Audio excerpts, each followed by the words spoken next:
Hi everyone. Okay, so this video is about chapter 6, and we will see it's about conflict in organizations. All of us have seen conflict in your organizations. So we'll talk about it. There's the implication of the conflict paradigm behind these articles, and I'll try to throw some additional information as we go through them. So again, I bring up a PowerPoint. It's the best way to organize information so that you have a record of it. This is what you have in your link there, but this video offers me a chance to give you some additional information that you may not have had before. So, organizational conflict, part 6. All right. So conflict comes from Karl Marx's model of conflict, that competition, dominance, subordination all bring about this competitive environment. Now, some people think that that's absolutely the way to run an organization, and some people believe that it causes more problems than it's worth.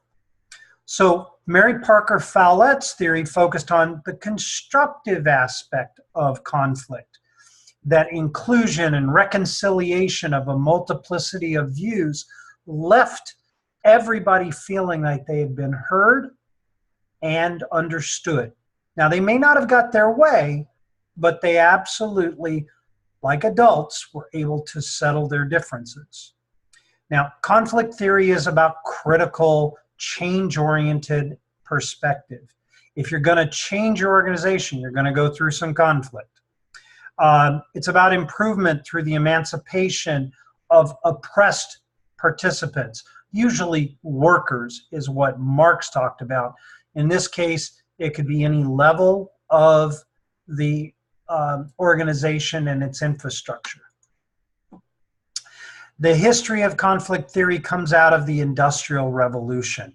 It was Marx looking around at what was going on as people increasingly rushed to the city to work in factories and shipyards and so on.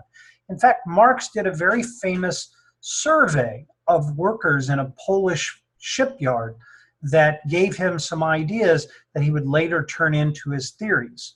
So this changing manufacturing environment, the changing relationship between people who were packed into these cities and worked in these factories drove what his observations and his theories.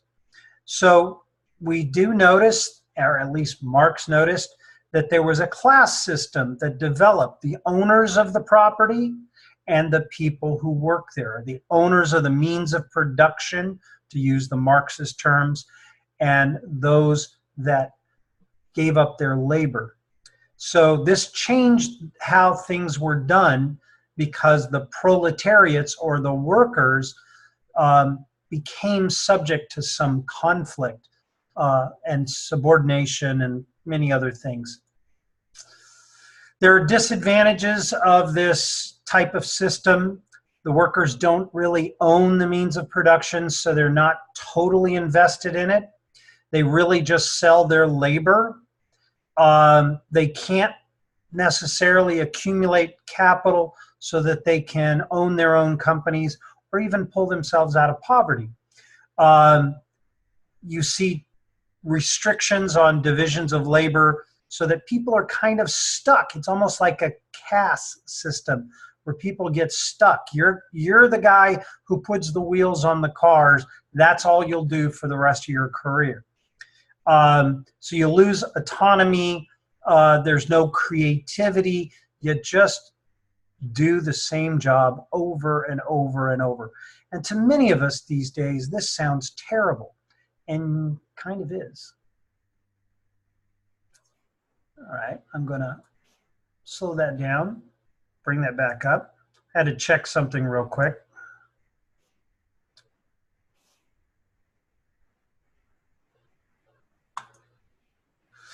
All right, so production, before it became automated or mass produced. Workers used imagination. They were craftsmen, etc. Now they're really just a cog, and they can be replaced at will. And this assembly line, you know, the scientific management that Taylor talks about, or Fordism, you know, how Ford invented this assembly line to put together cheap automobiles, that really harmed the worker in lots of ways. It's dehumanizing. Now, Marx also had a concept of ideology. It addresses how cultures are structured to enable the group holding power to have the maximum control with a minimum of conflict. People go along just because that's the way it's been, the way it's always been. Power relations are replicated, you know, year after year, generation after generation. The bosses and the boss's son still own the factories, and the workers are still workers. And in like a automobile factory, you might see 3 generations, grandpa, father, son, or grandpa, father, daughter, working on those assembly lines. The dominant institutions help maintain this through our value systems, how we see the world, symbols, etc. Now, Marx talked about this term called false consciousness. When the people who are in the circumstances really embrace the dominant ideology, they think, oh yes, the boss is always there for me. The boss will take care of me. The rich guy up there that owns the factory has my best intentions. That's an idea of false consciousness, according to Marx. And the workers accept these beliefs, and it really just kind of keeps going year after year, generation after generation. Now, Marx did predict that at some point, workers would recognize this and go, hey, wait a second, this isn't working, and they would have a revolution. Now, here's where he kind of goes a little goofy. He anticipated they would revolt and change the systems of economics and so on. But his observations of this false consciousness, I think many people can see it when they open their eyes and look at it. So, the article by Marx is called Capital, a Critique of Political Economy. And he talks directly in here about the assembly line being dehumanizing. Workers become tools. They become alienated from their production. In other words, they don't have any feel. It's like this thing right here. There's nothing about this that makes me feel proud that I made it. It's just a thing.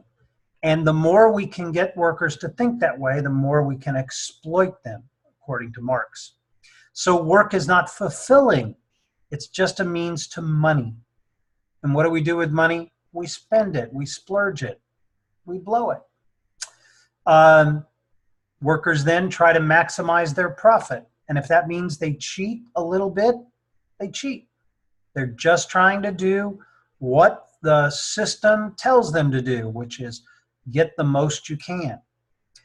Now, capitalists, on the other hand, they're trying to maximize production by paying the lowest wages and getting the maximum work from a worker. And then this creates conflict between the workers and the capitalists who struggle for control. Creates conflict. Follett talked about constructive conflict. Conflict is potentially emancipatory and enlightening. So you try to solve conflict through domination, compromise, and integration. And Mary Follett, as you might have figured out by now, kind of goes more to this integration, compromise, and a lot less about that domination. Pondy, organizational conflict, concepts and models. Now, if you were ever to understand your organization, it probably is modeled on Pondy. Now, Pondy made some good observations. Conflict is not constant or uniform. So the accounting department could be going crazy, but the rest of the organization could be working well. We might get conflict every holiday season as we get more and more clients, but then come January, that conflict is lowered. So he recognizes this fact about real organizations. And I would say somebody who had actually worked there, because you can see those things, you can feel them every time you work at a place. But he also said that conflict can be constructive. It can be progressive. It can facilitate change, and so on. That way, he came up with this idea that conflict is a process. It's experienced at different levels. Managers have conflict. Workers have conflict. Everybody in the organization. It's felt in different ways. If you're making a white collar or a manager's salary, you might have different issues than the workers. Workers might keep their jobs, but white collar folks can be replaced easier. And you usually aren't demoted back down to a blue collar job. You're usually out. And there could be stages to this conflict. The values and belief systems of the organization and the people kind of shape how they see conflict. Archibald, Marx, Globalization and Alienation, Received and Underappreciated Wisdoms. So now globalization is happening, and we in public administration can feel that. Why? Well, we can feel how our jobs might be shipped overseas. Could we replace the DMV, for example, with off-site, off-country people who could do the paperwork and answer questions all online? Well, lots of people in the DMV may think not, but it's happened in lots of industries, and it may happen more as the technology gets better and better. All right, so Archibald applies Marxist concept of alienation, which you can read back more about, to capitalism and workers in a global economy. He uses alienation to look at employees in factories and offices. Usually we would only look at the factories, but he's updating Marx's ideas to look at what goes on in offices. So he's applying this idea of alienation to even the managers. He looked at also developing countries, those that aren't quite as advanced as the US and those that are like the US. Alienation from work continues to be a salient concept for all workers. This is a conclusion. It matters. It's an important thing. If you're alienated from your work, you don't have any buy-in. It's just work. You're just there to get the money. You don't have any pride in what you do and so on. And talks about how you can level alienation. Sometimes lowering the demand for extra value, meaning making the workers appreciated, not just you just keep making more and more and more. If you've ever worked in a factory, they have rates, and many of them. You know, you have to do 10 things a day or 100. And sometimes they just move that up arbitrarily. Okay, now you're no longer doing 10 things a day, you're doing 15. You still got the same 8 hours, but you got to do them, 50% faster. So that kind of thing is not a good thing. And this would talk about how you would offset that. Increasing worker autonomy was another way to get rid of alienation. Johnson looks at racial inequality in the workplace and how critical management studies can inform current approaches. All of us are facing very diverse workplaces, and there are still people that resist that diversity. Now, this particular author talks about racial diversity, but we could talk about ableism, different, people that are physically challenged. We could talk about any number, ethnicity, race, gender, many variables.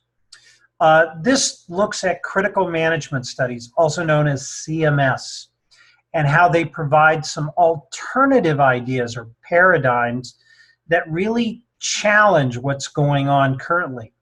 So talking about some of those mentions postmodernism, post-colonialism, feminism, and looks at how racial inequality is enduring in a workplace, and we haven't figured out a good way to overcome this. I could take this framework from this article and apply it to other areas. All right, I could look at why police officers stop more people of color using this same approach.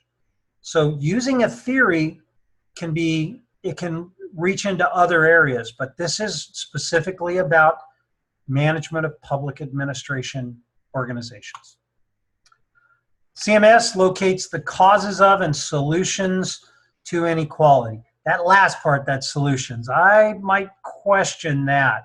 It does give us some opportunities to find some solutions, but this is a tough one.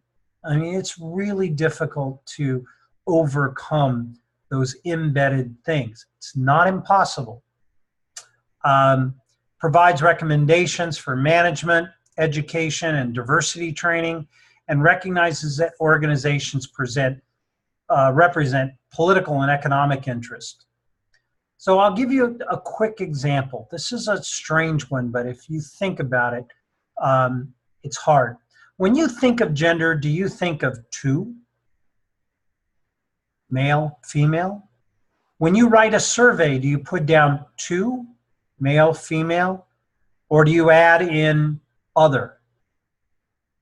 In the transgender community, there's a scale from those people who have had complete reconstructive surgery, gender reassignment, to those people that may only dress the part of an opposite from their biological gender, and all these in between.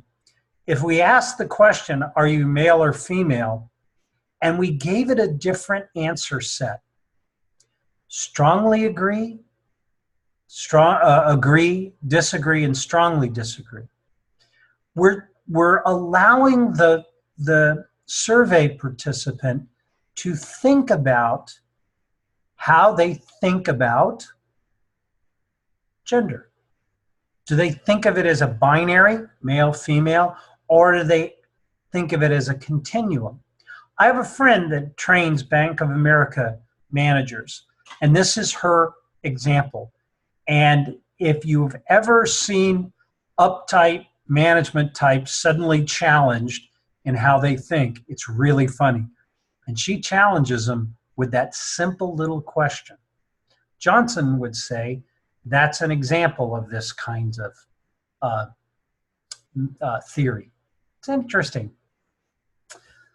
Ogbor, mythicizing and reification in entrepreneurial discourse, ideological critique of entrepreneurial studies. Oh my goodness. Creating myths, okay, kind of enduring fairy tales. And reification is taking the a concept and making it real, even though it could just be spoken. So looking up those words may help you understand this particular article. Entrepreneurship leads to autonomy, control, and economic security through business ownership. I would say BS. I got to tell you, I know a lot of small business owners, and they're rarely feeling secure because they work very hard and they're always on the edge. There are months when they don't have enough money to pay their employees and they don't get a paycheck. So this is kind of creating a myth in itself. Business ownership has the potential to reunite individuals with their work. Sure, every business in the world is just somebody. I shouldn't be so cynical, but I have to tell you, and sometimes when I read these articles, I just want to, because they're pushing an agenda. They have their own paradigm. It's like listening to a business newscast where they keep saying, we need more free market, we need more free market.